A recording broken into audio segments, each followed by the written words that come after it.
اللہ نے اپنے پیارے محبوب علیہ الصلوۃ والسلام کو علم کیسا عطا فرمایا؟ حدیث طیبہ حضور علیہ الصلوۃ والسلام نے فرمایا کہ جیسے حضرت آدم علیہ نبی علیہ السلام کو علم دیا گیا ہے، فرمایا کہ ایسے ہی اللہ تبارک و تعالی نے تمام اشیاء کا علم مجھے بھی عطا فرما دیا ہے۔ سبحان اللہ، یہ ہے میرے نبی کی شان۔ جیسے اللہ پاک نے حضرت آدم علیہ نبی علیہ السلام کو تمام چیزوں کا علوم عطا کر دیا ہے، حضور فرماتے مجھے بھی اسی طریقے سے اللہ پاک نے تمام چیزوں کا علم عطا کر دیا ہے۔ اس لیے شاعر کیا خوب کہتے ہیں کہ اور کوئی غیب کیا ہے، اور کوئی غیب کیا تم سے جو نہاں ہو بھلا، جب نہ خدا ہی چھپا تم پہ کروڑوں درود۔ بھائی جب رب نے اپنے آپ کو دکھا دیا اپنے محبوب کو، پھر اور کیا رہ گیا ہے؟ اور کچھ نہیں رہتا۔ اس لیے کیا کہتے ہیں، اور کوئی غیب کیا تم سے جو نہاں ہو بھلا، جب نہ خدا ہی چھپا تم پہ کروڑوں درود۔ اور آگے کیا فرماتے ہیں، خلق کے حاکم ہو تم، رزق کے قاسم ہو تم، خلق کے حاکم ہو تم، رزق کے قاسم ہو تم سے ملا جو ملا تم پہ کروڑوں درود، تم سے ملا جو ملا تم پہ کروڑوں درود۔ اب آگے چلیے، پارہ 5 سورت نساء آیت نمبر 113 کے اندر اللہ تبارک و تعالی نے ارشاد فرمایا وَعَلَّمَكَ مَا لَمْ تَكُنْ تَعْلَمُونَ، فرمایا کہ اے محبوب جو آپ نہیں جانتے تھے ہم نے سب کچھ آپ کو سکھا دیا ہے۔ تو جب سکھانے والا، علم دینے والا اللہ کی ذات ہے تو میں اور آپ کون ہو سکتے ہیں اعتراض کرنے والے؟ بھائی وہ دیوار کے پیچھے کا نہیں تھا تو دیوار یوں نہیں تھا تو وہ نہیں تھا، وہ وہاں سے نہیں سن سکتے، یہ بات دور کی بات ہے، بے الگ بات ہے۔ اب یہ حضور علیہ الصلوۃ والسلام کے بارے میں اعتراض کیا جاتا ہے، یہاں تک کہ آپ سن کر حیران ہوں گے، آپ کہیں گے یار ایسے بھی لوگ ہیں؟ جی ہاں ایسے لوگ ہیں۔ کیسے لوگ؟ جو کہتے ہیں شیطان سے زیادہ حضور کا علم نہیں ہے، معاذ اللہ۔ وہ کہتے ہیں شیطان کا علم زیادہ ہے، حضور کا علم زیادہ نہیں۔ یہ آج بھی لوگ اس طرح کے موجود ہیں، یہ لوگوں کا عقیدہ ہے کہ شیطان کا علم زیادہ ہے، معاذ اللہ حضور کے علیہ الصلوۃ والسلام کے علم سے۔ یہاں پر مفتی احمد یار خان نعیمی رحمۃ اللہ تعالیٰ علیہ آپ فرماتے ہیں اس بات کا جواب دیتے ہوئے، آپ فرماتے ہیں کہ جب اللہ تبارک و تعالیٰ نے فرشتوں سے فرمایا کہ فرشتوں تمام اشیاء کے نام بتاؤ، تو اس وقت اللہ پاک نے شیطان مردود کو اپنی بارگاہ سے نکالا نہ تھا، اس وقت وہ بھی فرشتوں میں شامل تھا۔ تو اللہ پاک نے فرمایا کہ فرشتوں تم بتاؤ تمام اشیاء کے نام، تو سارے کے سارے خاموش کھڑے تھے، کسی کو یہ نام نہیں پتا تھے۔ انہی کے اندر ایک شیطان مردود بھی شامل تھا فرشتوں کے اندر، اگر اس کو پتا ہوتا تو کہہ دیتا کہ مجھے آتے ہیں نام، بھائی وہ کہہ دیتا مجھے نام آتے ہیں۔ جب وہ خاموش کھڑا رہا، پتا کیا چلا؟ شیطان کے نہیں ہے۔ فرمایا کہ حضور علیہ الصلوۃ والسلام نے فرمایا کہ مجھے حضرت آدم علیہ نبی علیہ السلام جیسا علم دے دیا گیا ہے، آدم جیسا مجھے علم عطا کر دیا گیا ہے۔ اور آگے اللہ پاک نے قرآن کریم فرقان حمید میں ارشاد فرمایا وَعَلَّمَكَ مَا لَمْ تَكُنْ تَعْلَمُونَ، فرمایا کہ ہر چیز اللہ پاک نے اپنے پیارے محبوب علیہ الصلوۃ والسلام کو سکھا دی۔ تو آج اعتراض کرنا بھی وہ شیطان کا علم زیادہ ہے، میں نے بولا یہ تمہارا عقیدہ ہے، معاذ اللہ ثم معاذ اللہ ہمیں ایسے محفوظ فرمائے۔ تم کہتے ہو حضور کی بات کرتے ہو، یار تم حضور کی بات کرتے ہو، آؤ میں حضور کے غلاموں کی شان سناتا ہوں۔ تم حضور کی بات کرتے ہو، یار یہ تو بہت بڑی بات ہے، یہ بہت بڑی بات ہے، آؤ حضور کے غلاموں کی شان سنیں۔ امام طبرانی نے، امام بہقی نے اس حدیث پاک کو نقل کیا ہے۔ حضرت حارث بن مالک انصاری رضی اللہ تعالیٰ عنہ، انصاری اس صحابی کو کہتے ہیں جو مدینے میں رہتے ہیں۔ حضرت حارث بن مالک انصاری رضی اللہ تعالیٰ عنہ ایک مرتبہ ایسا ہوا، صبح کا وقت تھا، حضور علیہ الصلوۃ والسلام کی بارگاہ میں حاضر ہوئے۔ کیف اصبحت یا حارث، اے حارث صبح کس حال میں کی؟ تو حضرت حارث پتہ کیا عرض کرتے ہیں، یا رسول اللہ صلی اللہ علیہ وسلم صبح میں نے اس حال میں کی کہ ایمان میرے سینے میں جگمگا رہا تھا، میں نے ایمان کی حقیقت کو پا لیا ہے۔ اللہ کے پیارے محبوب علیہ الصلوۃ والسلام نے فرمایا کہ حارث یہ کیا کہہ دیا، اتنی بڑی بات کہہ دی؟ کیونکہ ہر چیز کی حقیقت ہوتی ہے، کیونکہ ہر چیز کی حقیقت ہوتی ہے۔ جو آپ بات کہہ رہے ہیں اس کی کیا حقیقت ہے، اس کی کیا دلیل ہے؟ آپ نے دعویٰ کیا ہے، دلیل بھی تو دیں۔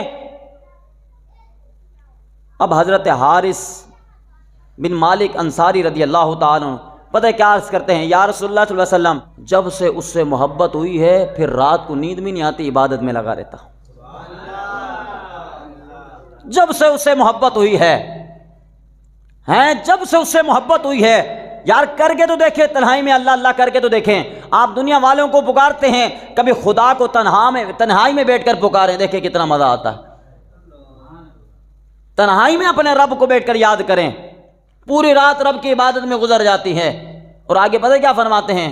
یا رسول اللہ صلی اللہ علیہ وسلم، میں مدینے کی زمین پر بیٹھا ہوتا ہوں لیکن میری نگاہ جو ہے، میری نظریں جو ہیں، فرمایا کہ جنت تک پہنچ جاتی ہیں۔ میں جنت والوں کو بھی دیکھتا ہوں، اور جنت کے اندر جو لوگ آپس میں مل رہے ہوتے ہیں، جو آپس میں باتیں کر رہے ہوتے ہیں، یا رسول اللہ علیہ وسلم، میں وہ باتیں بھی سن لیتا ہوں۔ میں نے کہا تم حضور کی بات کرتے ہو، میں آؤ غلام کی شان بتاتا ہوں۔ تم حضور کی بات کرتے ہو، دیوار کے پیچھے کا علم نہیں، آؤ حضور کے غلام کی شان سنو۔ اب کیا کہتے ہیں یا رسول اللہ علیہ وسلم، میں جب مدینے کی گلیوں میں ہوتا ہوں، مدینے کی گلیوں میں ہوتا ہوں، فرمایا کہ میں زمین پر بیٹھا ہوا ہوتا ہوں، میں جنت کو بھی دیکھ لیتا ہوں، جنت کو صرف نہیں، جنت کے اندر جو لوگ ہیں ان کو بھی دیکھ لیتا ہوں، اور ان کے اندر جو لوگ باتیں کرتے ہیں ان باتوں کو بھی سن لیتا ہوں۔ یا رسول اللہ صلی اللہ علیہ وسلم، بات ختم نہیں ہوئی، آقا جو جہنم ہے اس کو بھی دیکھ لیتا ہوں، جہنم کے اندر جتنے لوگ ہیں سب کو دیکھ لیتا ہوں۔ اللہ کے پیارے محبوب علیہ الصلوۃ والسلام نے 3 مرتبہ فرمایا کہ حارث واللہ با خدا، تو نے ایمان کی لذت کو پا لیا ہے، اسی پر قائم رہنا، اسی پر قائم رہنا، اسی پر قائم رہنا۔ اور تم کہتے حضور کی شان، غلام کی یہ شان ہے، چاہیں تو اشاروں سے اپنی کایا ہی پلٹ دے دنیا کی۔ ارے یہ شان ہے ان کے غلاموں کی، تو سرکار کا عالم کیا ہوگا؟ اب حدیث طیبہ سنیے، فرمایا کہ اتقوا فراست المؤمن فإنہ ینظر بنور اللہ۔ اللہ کے پیارے محبوب علیہ الصلوۃ والسلام نے فرمایا کہ مومن سے ڈرو، اتقوا فراست المؤمن، مومن کی فراست سے ڈرو۔ کیوں؟ اس کا مقصد یہ ہے کہ جب آپ کسی کے سامنے بیٹھے ہو نا، کوئی اللہ کا ولی ہو، اس کے سامنے صرف زبان سنبھال کر نہیں، دل بھی سنبھال کر بات کرنا، صرف زبان سنبھال کر نہیں، دل بھی سنبھال کر بات کرنا۔ کیوں؟ فرمایا کہ وہ زبان سے جو باتیں کہی جا رہی ہیں اس کو بھی سن رہا ہے، جو دل میں تو یاد کر رہا ہے، جو تیری کیفیت ہے، جو تو سوچ رہا ہے، فرمایا کہ وہ اللہ کا نیک بندہ، وہ متقی، وہ اس کو بھی جانتا ہے۔ اتقوا فراست المؤمن فإنہ ینظر بنور اللہ، فرمایا کہ مومن کی فراست سے ڈرو کیونکہ وہ اللہ کے نور سے دیکھتا ہے، وہ اللہ کے نور سے دیکھتا ہے۔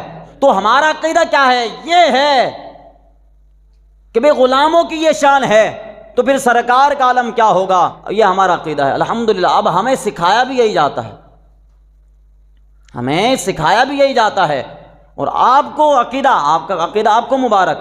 ہمیں کیا سکھایا جاتا ہے؟ ان کو یہ سکھایا جاتا ہے بھی دیوار کا پیچھے کا علم نہیں ہوتا، شیطان کا علم معاذ اللہ حضور علیہ الصلوۃ والسلام کے علم سے زیادہ ہے۔ میں نے بولا ہمارا عقیدہ سن، ہمارا عقیدہ سنیو، اپنے عقیدے پر خوش ہو جاؤ۔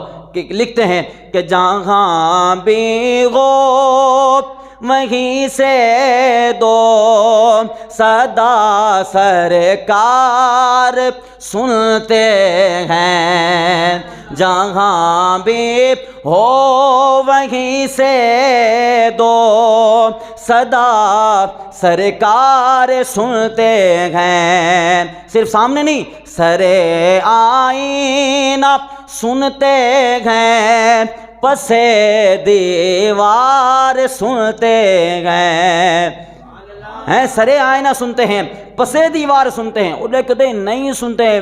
میں نے بولا شاعر تو یہ کہہ رہے ہیں، ہمارا عقیدہ یہ ہے کہ میرا ہر سانس ان کی آہٹوں کے ساتھ چلتا ہے، میرا ہر سانس ان کی آہٹوں کے ساتھ چلتا ہے۔ ارے تو کہتا ہے آواز نہیں سنتے، میرے دل کے دھڑکنے کی بھی وہ رفتار سنتے ہیں، میرے دل کے دھڑکنے کی بھی وہ رفتار سنتے ہیں، تم کہتے نہیں سنتے۔ آگے کیا کہتے ہیں؟ مظفر جب کسی محفل میں ان کی نعت پڑھتا ہوں، جس طریقے سے آپ سن رہے ہیں نا، میں نعت پڑھ رہا ہوں آپ سن رہے ہیں، شاعر کہتے ہیں مظفر جب کسی محفل میں ان کی نعت پڑھتا ہوں، مظفر جب کسی محفل میں ان کی نعت پڑھتا ہوں، میرا ایمان ہے وہ بھی میرے اشعار سنتے ہیں۔ یہ ہے ہمارے نبی کی شان۔ فریاد امتی جو کرے حال زار میں، ارے ممکن نہیں کہ خیر بشر کو خبر نہ ہو۔ ہم یہاں سے پکارے آقا مدینے میں سنیں، مصطفیٰ کی اعلیٰ سماعت پہ لاکھوں سلام۔ یہ ہے ہمارا عقیدہ الحمدللہ رب العالمین۔ اس لیے تو ہم کہتے ہیں کہ اب میری نگاہوں میں جچتا نہیں کوئی، کیونکہ جیسے میرے سرکار ہیں ایسا نہیں کوئی، جیسے میرے سرکار ہیں ایسا نہیں کوئی۔